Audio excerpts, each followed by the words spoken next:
Greetings, everybody. Welcome to another episode of Tbh. We have another special guest here, Mr. Wentworth Kelly. Wentworth, how are you going? Where's a special guest, dude? Yeah, man. Don't do that. Kelly the Great. No. Yes, sir. I forget your Yeah. first man. Kelly, It's good to be here. I've been checking on that tour, the episodes. It's really great stuff. So I feel bless up the thing. You're doing a really good job. And bless up everybody who must step on thing. Like Lando who make me laugh so when you're Yeah, man. These conversations we have all the time. But it's really good to see this platform, especially for people we know, I know it's somebody who we know lead the charge. It's excellent, yo. So big ups for that. Yeah, man. Really appreciate that. I really enjoyed Lando's as well. Yeah, Lando. Definitely. Yeah, man. Yeah. All right, so first question. Who is Wentworth Kelly? Who is Wentworth Kelly? Wentworth Kelly is a dude. Really cool person. So we can go to the next question. All right, no problem, man. I know some of the things I want to delve into. So my first interaction with you that I can recall, I would have been probably fresh out of high school. I was going to Mandover Church at the time. Right. And our friend Ked Gray, Dominic. Ked, yeah. We had a choir at Mandover Church called Tehila. Mm-hmm. And yeah. Jesus. Yes. Whoa. Way back. Way back. Uh-huh. Yeah. And then we had a concert in the church hall, Mandover Church Hall. Mm-hmm. And so, and I think Shahaya would have come to a bunch of NCU groups. And Light Switch would have been the band that covered the whole event. Right. And so I met you, Wilton, Hamilton, all the guys. I think. And then, so that was my first interaction with you. I believe I played as well. I would have played a song or two with the band. You did play. So that's when I realized that, I do fancy too. Yeah. And then probably like 2 years after that, I would have gone to NCU. Mm-hmm. And then I would have played with you guys quite a few events and things. So that's my first interaction with you. So talk to me about music. How did you get involved with music? Before I even got into playing, I was singing. I used to sing with this group. Oh yeah. Yeah, years, yes, bro. Years ago. I'm talking about 7th grade, high school, coming right up. I was singing, and there was one guy in the group that played. His name was Conway, and he played and played. So it's an acapella group, because Adventist. Yeah. Big fan acapella. So we're doing quite a bit of I'd go around St. Anne, around Central Jamaica, and sing with the group. As I say, Conway played, so every time the keyboard would be on in practice, I'd get distracted and just go touch. And then I remember one day I was getting on, and then one day we were in church back at our home church, and he was playing, and then he was playing in C. And he said, him hold the card and him get up and said, him see me and with him I just march me right up to the keyboard yo, play. And from there, that took off. And that was a lot of years ago. I'm thinking back in 2000. Yeah, we're looking at about 1999. 99. Yeah, so a while back. Wow. Yes, a while back. Yeah. So that's how that started in church, like most musicians and singers that we know, right in church. They started on keys first, then. So I started on keys. That was the genesis of music. Apart from the little record that we play and but their keys. I started on keys. Drums was out of necessity. There's nobody to play the drums. So somebody had to play the drums. So is that your church? This was actually, I had a friend who his father had a band. So they had a reggae band, so I'd go by the house and then I'll play around, and he'd play and I'd play. And I mean, I think one day he couldn't come to, we had a crusade, and this was the first time my church decided that they were going to bring a drum to a crusade. It was in the 8th grade. So I went there, but the friend didn't make it. So I was like, okay, so I'm going to have to play this now. So somebody else played keys and I played drums, and that's how that started. Getting out there and playing out. So that's how I got on drums. So drums was never really a thing that I thought that I'd probably be doing. It was always keys. It's always my first love, and I always wanted to get back to it. Just that I always found myself in a position where where's a drummer? Mm-hmm. So I always had to pick up, so things that other guys were playing in drums, that was not natural for me. That wasn't it. It wasn't ingrained in me. So I had, I played and it's comfortable, and we're going to start the song and we're going to finish it. You understand? Yeah.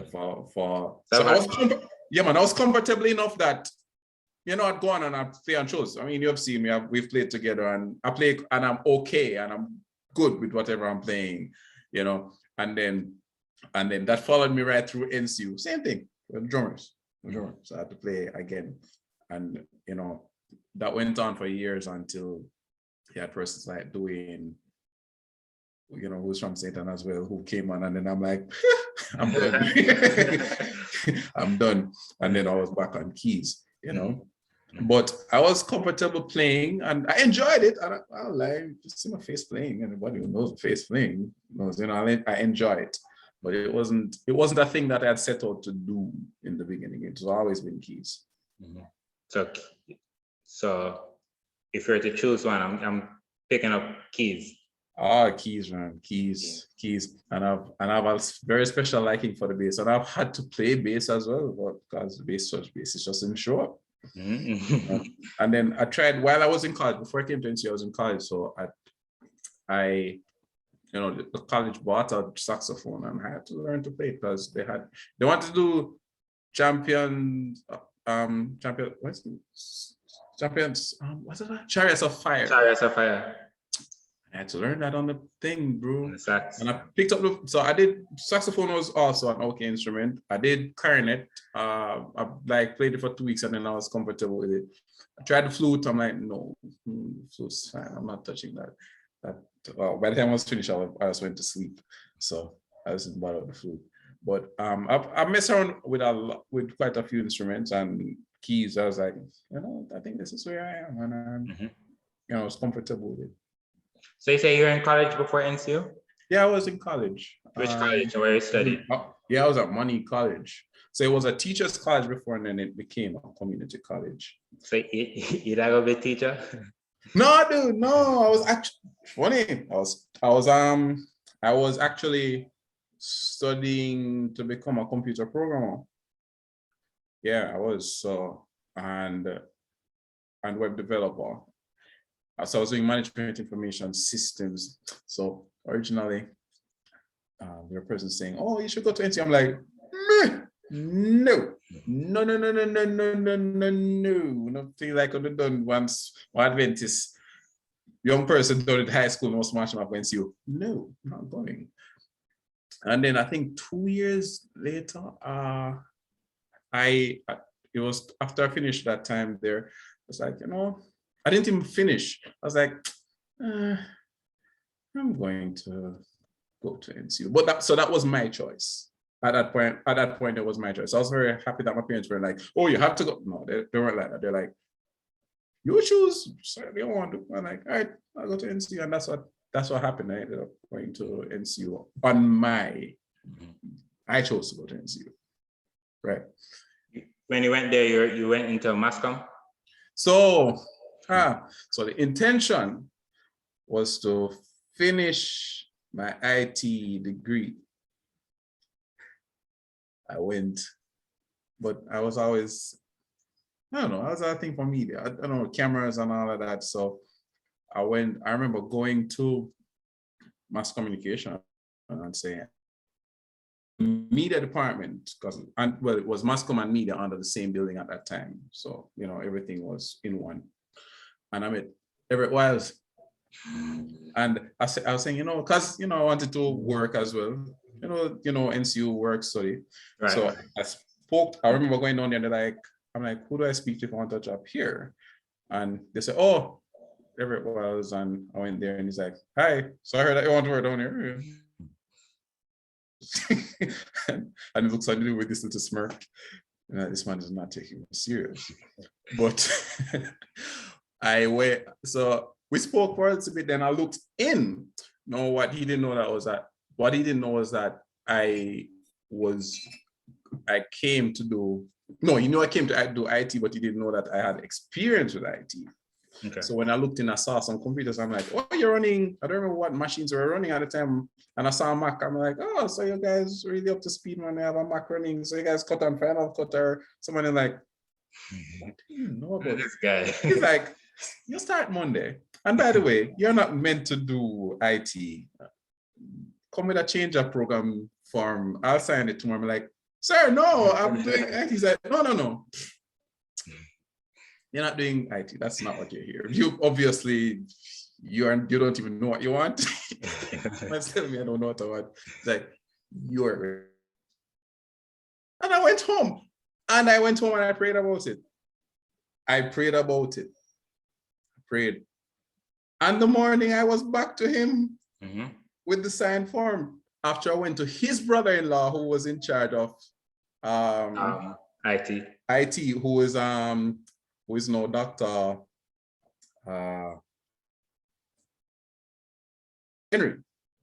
At the time, Ken Hilton was the chair of that department. So the two of them meet now halfway in the middle and like, oh, see, you take one in-law. Everybody's thinking it was like, listen, he never belonged out there. They can use him when they want, but he stays here. And, they laughed it off and I started Mascom. So that's how Mascom started. I never convinced you to do Mascom. It was just a thing. I'm like, I could probably do this while I could work and pay my school fee while I'm here. And that Everett Wiles, big him up. For sure. Yeah. You didn't finish the degree. Why are you giving me all these stories from me? So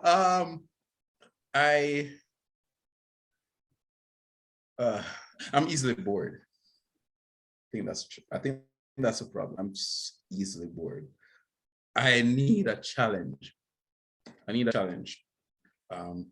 When I went to Mascom Media, when I went to NCU Media Services, it wasn't NCU Media Services at the time. At NCU Media Group, like Fancy Media Group, not NCU Media Services at the time. And funny enough, the day I started working there was the same day Arnold Kelly started working at NCU. So both of us started working at NCU the same day. Zane? Arnold Kelly, your father? I would say, yeah, of course. And then he's like, I guess a running joke. So even though people will still say, yeah, it's not bad, so, yeah, I get bored easily. I don't know. I remember I was in class. I was telling some people this earlier on a set. I was in class and there were some students asking some questions, and I'm like, this. It was frustrating because one, I feel like they were they weren't pushing themselves, and I feel like I was suffering because of them. I feel like, I should be going way faster than this, and you're slowing me down. And everybody's slowing me down. I need to move, And so I had paused for a while. I even applied to another school in the States, and I got accepted. I did go away, but then I came back. I came back when Everett Wiles told me that, we're changing the name from NCU Media Services to NCU Media Group, and it would be good if you're coming. It would be cool if you're. So that, along with a few things, I was like, I'm gonna come back home. I'm going to come back to Jamaica, and I did. And there was also the intention of, all right, I'm going to try sitting in class again and doing this, and I did it for semester, and then I'm like, nah, I can't do this. It's not for not wanting to, it's just that I just knew that there was more. I always felt that there was more. And whenever I tell persons, I'm like, this is not me encouraging you not to go to school. It's just understanding yourself and knowing who you are and understanding exactly where you need to be. I don't want you to make any decisions because I'm telling you what happened to me. Listen, my decision came at a price, so we can't align what I'm doing to what you possibly want to do. You're going to have to make decisions for yourself. So yeah, I didn't finish the program. Like I want to, person been saying, you want to, but then other things started happening in my space that I really just never got around to it. Again, So then I started just looking at certification and getting myself familiar with industry standards and all of that. So yeah, I never finished that program. So from the outside looking in, because I don't really know, from the outside looking in, like just looking at the fact that you didn't finish, but what you're doing now, which we're going to get into, like it seems as if it would support like everything Orlando is saying. But then, as I said, it's from the outside, so I don't know if there's anything that you think like finishing the degree would have actually helped you with, or if you're just doing exactly what you'd want to be doing. No, no, it wouldn't have helped me. Just to say I have a degree, if that's it, then really isn't that. Then that's worth nothing to me, really. Gotcha. And just to be clear to our viewers, this isn't the anti-education. No, it's not. No, it's not. It's not. Let me put a disclaimer. Some persons need to go to school, and you need to know your limits. It can't. As I said, my decisions came at a price. When you're there, you have to go to school and you're studying and go sleep. I can't sleep. So that's the other side that most people want to, I get up, I don't want to go to school, I work for myself. They don't tell the other side. They don't. And so this is not, don't go to school. Right. No, I think, and schooling for me isn't education either. Yeah. I need persons to get that. Going to school does not equate to being educated.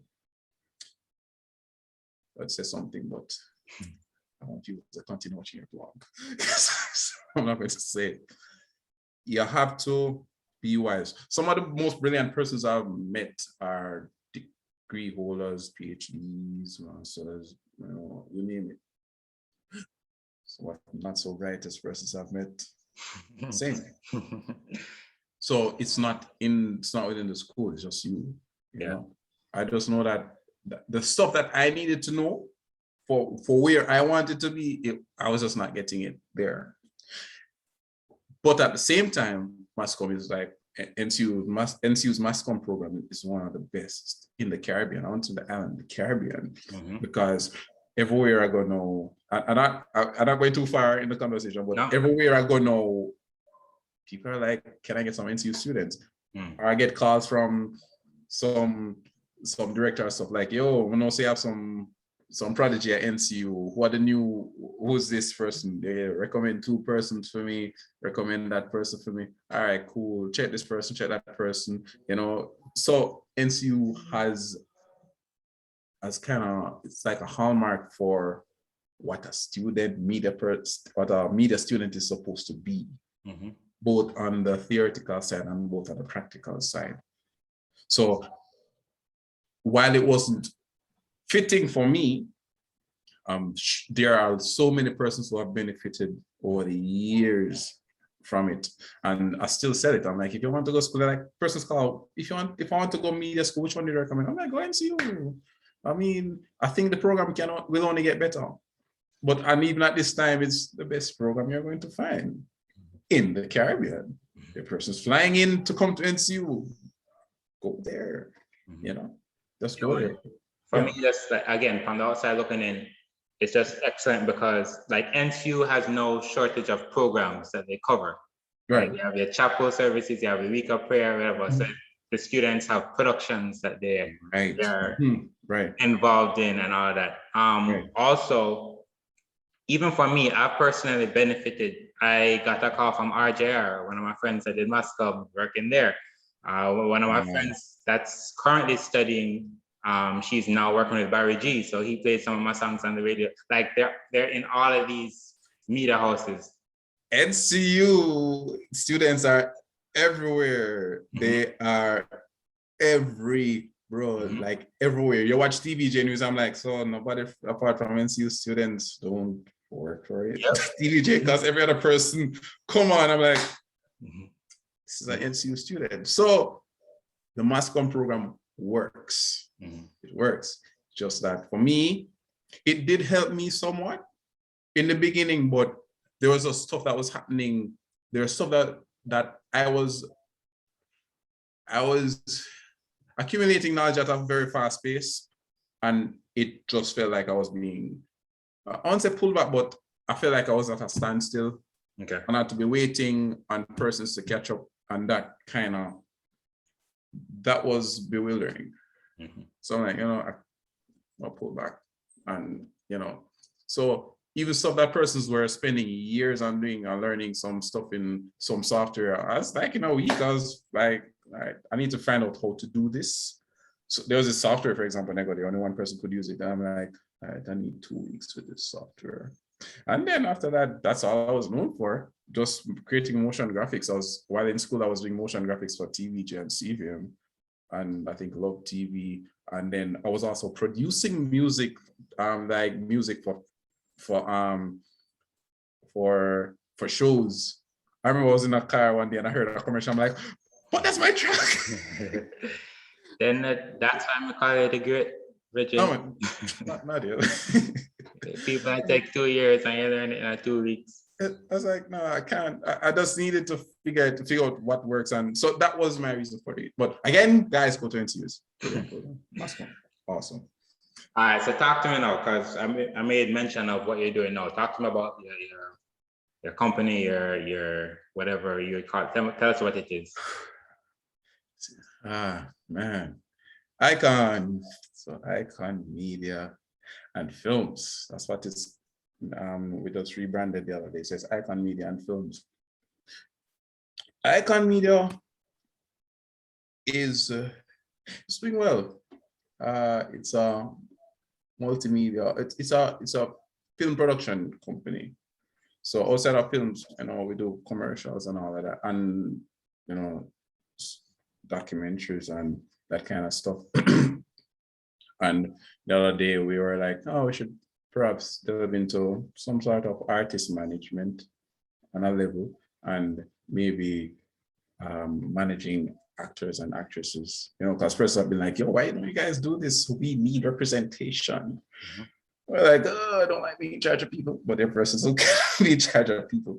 But it feels good to know that persons would want to entrust their self with entrust us with their talent, So that's a big thing. So iKon was became an outlet for me as a creative. So I wanted to do more. Originally, when we started, we were like, what? And this was when myself and Horain originally sat down. Horain Henry is, know Horain. Few persons who might watch this might know Horain. So myself and Horain started this. Started iKon. We were originally from St. Anne's, so we grew up together pretty much through church, and we're always bucking up in each other. I'm playing and he's mixing and stuff. That was our childhood growing up. It was very technical, and so he wasn't mixing, I was playing, that kind of vibe, or So when 2009, we were like, yo, bro, let's do something, and we decided to do iKon. We realized that there was a shortage of content locally, and there was also like the quality that I was seeing for local productions. For me, it didn't feel like how I thought it could be. I was watching a lot of cable TV, so I'm like, why we can't get it looking like this? Why does it have to look that way it just look local. Yeah. It does, for want of a better word, it just look local. So we're like, all right, let's build this company, and there's some investment, personal investment. We didn't get a cent from anybody.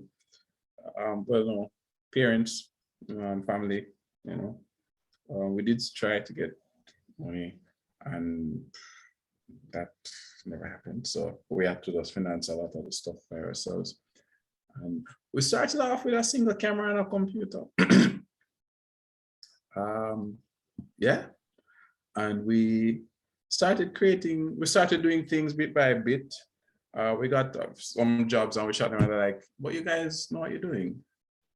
And even so, I was still chasing that look. I've always been chasing that look. How do we get this international standard?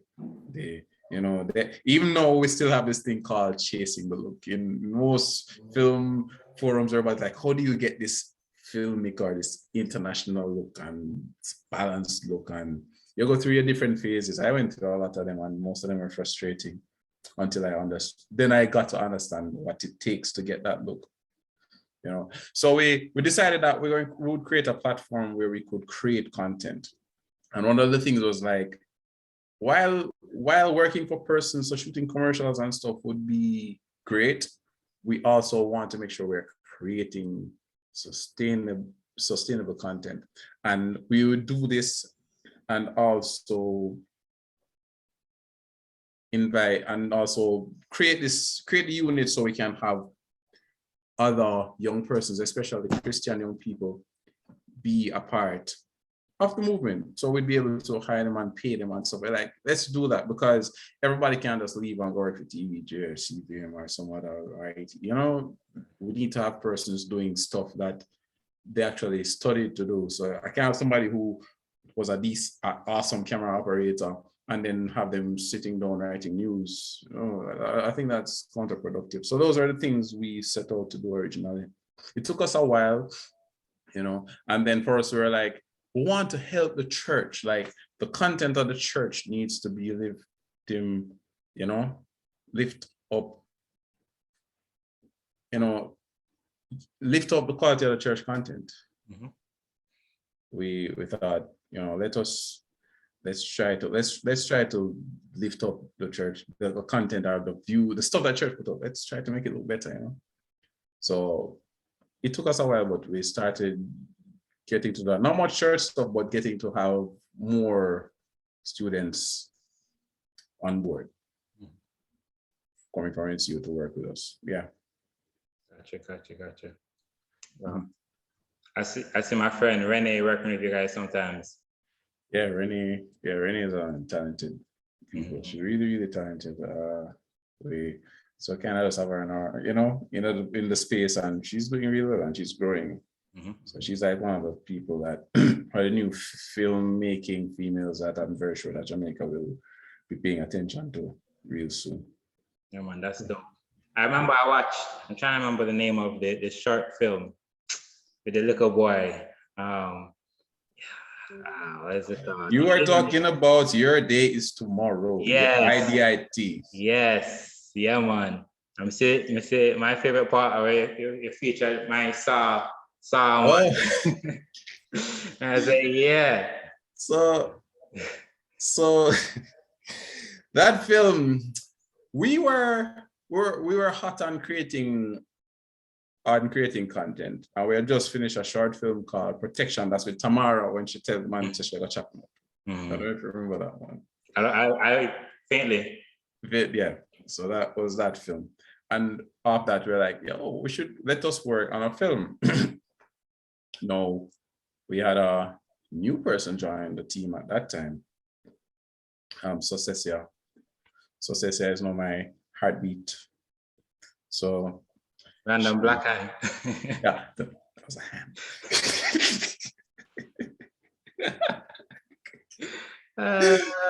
Jesus. Oh God. So, yeah, but before for my confused viewers, I was about to interview. We see this random hand just start because sorry. Alright, got you. Yeah. So she wrote the film. She's an amazing writer. She wrote that film in probably 30 minutes. I'm not joking. About 30 minutes. So I got my script already. I'm like, this is amazing. This is amazing. So we had a limited time to get everything rolling.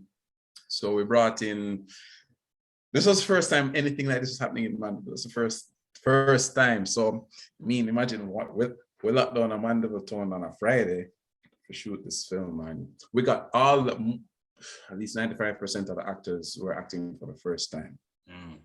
These are kids from church who, just had a passion. They were part of youth groups, and they became a part of the cast. And then you had, a person like Kevin, too crazy, who's seasoned, and then Keisha Wright, who's a drama teacher. Yeah. Me and Kevin guy school. Same year. Yeah, of course, because we used to go to Manchester. Yeah, man. Same year group. Play on some basketball team, everything. Gotcha. Yeah, man. That old idiot. So and not just him, Philip Combs. Oh, Dr. Philip. Same year group. Same Dr. Bandit, so someone call him. Okay. Yep. And they're like two big media sensations. Yeah. Oh, cool. Yeah, man. So we call Kevin. Funny, we call Kevin and we're like, Kevin wants to do this. Kevin was like, yo, sure, because he had done Motive with us some years before. That's and he's been asking from that time, like, when we are gonna do something. So when I call him, I say, Kevin want this. What you mean, man? Kevin was ready. We got the cast and everybody ready. We made some call. The municipal council man was very. They were cooperative. We got stuff. We got the town to use on a Friday, like on town and shoot, and it was a good production. So you actually they have to close off roads and them kind of. Yeah, we have to close down the road, turn two in and one way, and we got something that everybody like, oh my God, that's Mandeville. I've never seen this before. Right. This was new, so. We shot the film, we shot it, we thought we had taken a weekend, it ended up being 6 days. But then, the thing about creating film is that it's a learning experience. It's like, it's a practice. It's not something I get up and like, oh, I have it down to a T. You listen to the most experienced filmmakers stuff, and they're like, listen, you sometimes put on 60 days and this thing reach 100 days, and you're like, oh. Because it happens. You just want one failure, like on shoot, one brand new camera failed. So then at the end of that week, after I shoot for 3 days, at the end of that week, I had to fly out and take that camera out to get it repaired. And then it came back like 2 weeks or so later for us to finish the film. So these things, filmmaking happens. And I was still deeply have to love it to do it, because I think it's insane people get involved in filmmaking. So I think. Real quick, tell me some of the artists you've worked for, because I know you've done like music videos and stuff. Yeah, I'll try me if you can read me out at church. Whoa. So I've worked with, where do I start? I worked at I-Octane. I've worked with I've done some work for Spice. I've done some work with, done work with Beanie Man and TJ. I've done work with Vibes Cartel. I've done work for Tifa. Just last week, worked with Idonia. Oh, and on the gospel side, I've worked with German networks.